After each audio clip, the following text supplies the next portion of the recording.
And in a way, you've already touched on this. What for you is the legacy of Dick Tiger? Very simple. That you don't have to be a thug or a criminal or a bully to be the toughest animal in the jungle.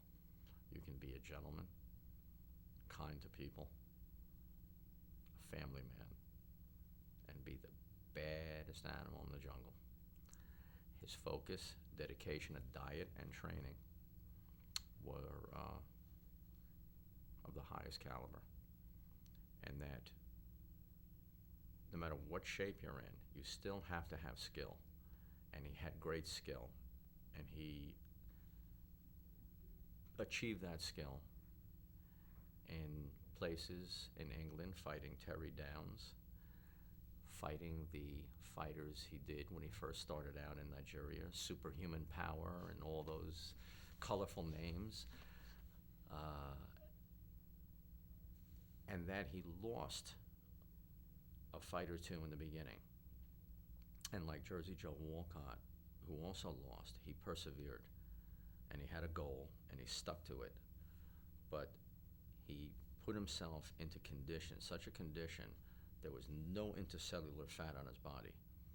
And he had, this is something I don't understand. I saw Ring Magazine voted the 100 hardest punchers, and he wasn't in there. And the paper ballistics on this, if you look at how many knockouts he had, I can see they have a case for that. They would have dream fights, Dick Tiger versus Tony Zale. And whenever you read these matchups, or Tiger versus LaMotta, and I'm very good at writing these fantasy dream fights, I do it very well. But everyone refers to Tiger as a counterpuncher who didn't have one-shot stopping power, but he was very durable and strong. They must be crazy. This guy, this is why it exists like that. He was fighting people, the toughest people in the world. You could pad a record by fighting lesser men, and then he'd have a string of knockouts. He always fought the toughest people there were. His left hook was so heavy. I measure the hook by what it did to Jose Gonzalez. Jose Manon Gonzalez was one of the toughest, strongest middleweights, and a great sports writer, Mario Rivera, said something I concur with. He was the toughest fighter to come out of Puerto Rico, and he beat Rubin Carter, and he beat Joey Archer, and he fought Dick Tiger, and Tiger took down my buddy with one left hook on the chin. And this is a guy that survived Florentino Fernandez, survived Rubin Carter without ever going down. And Tiger knocked him cold with one shot. So when you put Rubin Carter on the deck 3 times, when you TKO Gene Fulmer, when you knock out Jose Gonzalez, when Florentino Fernandez hits you everything he could possibly unload on you and you go nowhere, and you break his nose and knock him out, Dick Tiger was a tremendous puncher. He laid out Roger Rouse, a light heavyweight that knocked out Johnny Pearsall in one round. One right hand, and he crumpled the guy. So Tiger was a tremendous puncher to me. So his legacy is durability, punching power, but focus. His focus was incredible in the ring. Like deadpan Joe Louis, frightening focus. What about what you know about his philanthropic pursuits, particularly in the cause of his people who were suffering in Nigerian Civil War? It says it all about his loyalties. I mean, he was lieutenant in the Biafran army. He gave up everything for that cause. And regardless of how people in his homeland feel about him, there has to be a memory of the way it really was.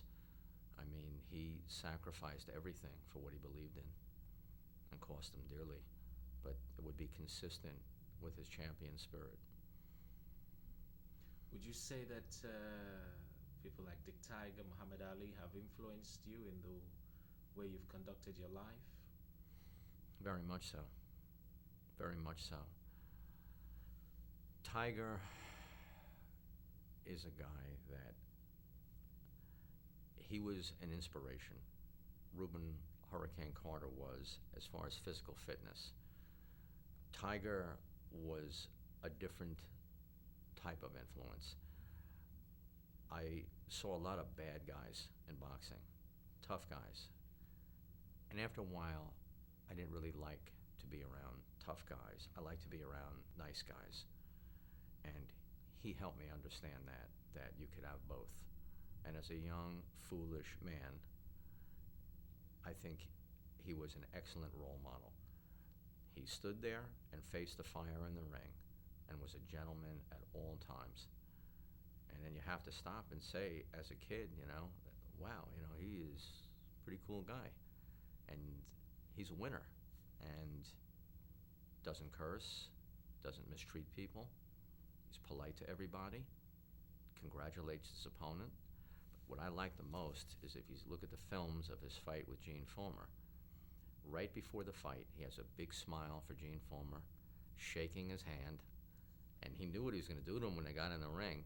But today, and I was a referee, I referee championship fights all over the world. You see them talking with disrespect to each other.